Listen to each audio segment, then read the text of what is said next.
Hi guys, eating time. Lunch tayo. I wasn't consulted on the 11 November order. Just that I this, received. no rice. That's why I went over to the White House with Acting Secretary Miller and the White House Chief of Staff Kash Patel to discuss that order. I wasn't consulted on it. Thank you. My time's expired. I'll submit the rest of my questions for the record. Thank you, Mr. Waltz is recognized. Yeah, thank you, Mr. Chairman. And here's where I think we're really talking past each other. This war is not done. It's not over. This is a war against Islamic extremism. It's a war against an ideology. And just as it took decades, not 20 years, not 30 years, many more, to defeat the idea of communism, to defeat the idea of fascism, it's going to take decades to defeat the idea of Islamic extremism. Joe McKenzie, you testified yesterday on how to still war with us. Do you stand by that statement? Thumbs?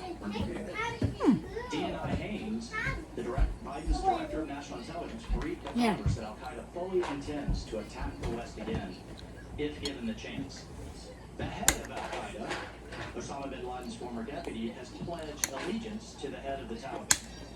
Except now they have an entire state to work with, an army, an air force, Okra, a functioning palaya. international airport. And I think if things continue on the path they are, with billions in international string beans. So, Mr. Chairman, respectfully, we're not done with this war. I would have thought we would have learned the lesson from Iraq. I would have thought, Mr. Secretary, you would learn the lesson from Iraq, where we pulled out in 2011. Mr. Chairman, you issued a statement praising that pullout as ending that war, and yet we found ourselves 3 years later with soldiers going back in. So, but let's look at the situation, because I think the American people need to understand this. So yum. Here we have Iraq. We pulled out, led to the rise of the ISIS caliphate, which was obviously a more entity from Al-Qaeda. Look at all of the bases that we had to deal with when we went back. We had bases in the Gulf. We had bases in Kuwait. We had bases in Turkey, in Jordan, of course in Israel, allied bases in Cyprus. We had allies on the ground in the Kurds. We didn't let ISIS take over the government in Baghdad and the army and all of the functions of the state. We had all of these assets to work with to go clean up that mess. And how many soldiers and lives did we lose from cleaning up that mistaken withdrawal, Mr. Chairman? But let's transition over here to Afghanistan. What do we see? Do we have, General McKenzie, do we have a single base in Afghanistan now? We have no base in Do it. we have a base in any country neighboring Afghanistan? We do not. Do we have any local allies approaching the capability of the Kurds? We do not. There may be No. options, but we do not. We have the Northern Alliance. The Panjshir has been taken. Frankly, they're being slaughtered right now as we speak with our weapons, with our damn equipment.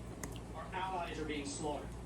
Every morning we wake up to beheading videos, to executions, to people being hunted down with our own database.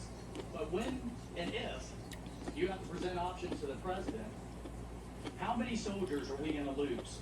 Because we have no allies on the ground, we have no bases in the region. Now we're going to get to really the crux of the issue, which is over the horizon counterterrorism. Those drones have to fly all the way around Iran and all the way to Pakistan and lose 70 to 80% of their fuel before they even get anywhere near the target. And we just saw from the failed attack, the botched attack, that you have to have multi-intelligence confirming what that drone operator's seeing. I've called it in. Favorite. Want And I some? know that drone operator would have appreciated somebody on the ground saying, no, that's a civilian. Don't pull that trigger. So I appreciate your candor in saying how I'll show you difficult the this is going chicken to be. feet. But the President of the United States is selling this country fiction. That we can Oh. do here Yeah. Chicken feet. My favorite.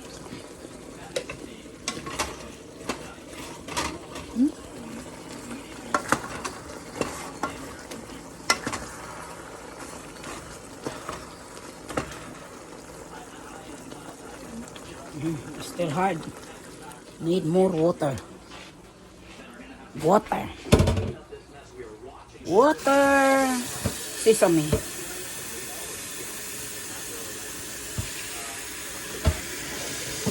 Ow.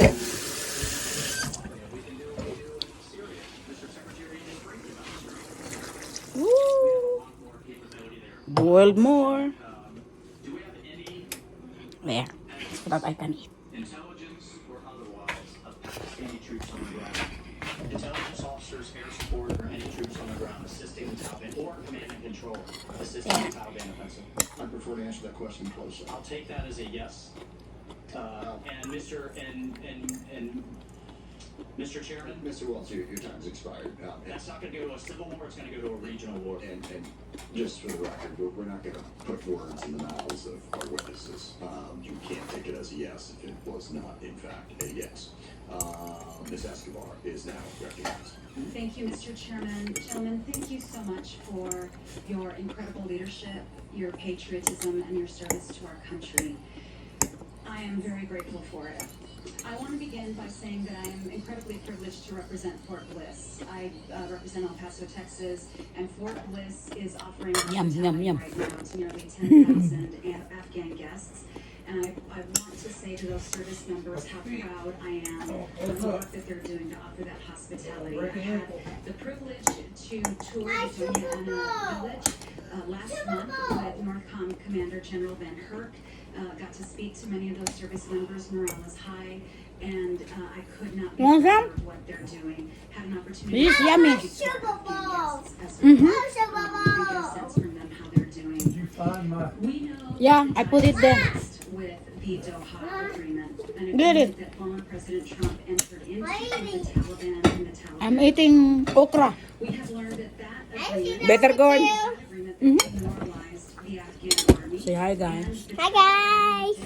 and began I'm waiting for my making chicken deals with them, feet. which expedited their control. We Chicken know that demoralization Cover the camera.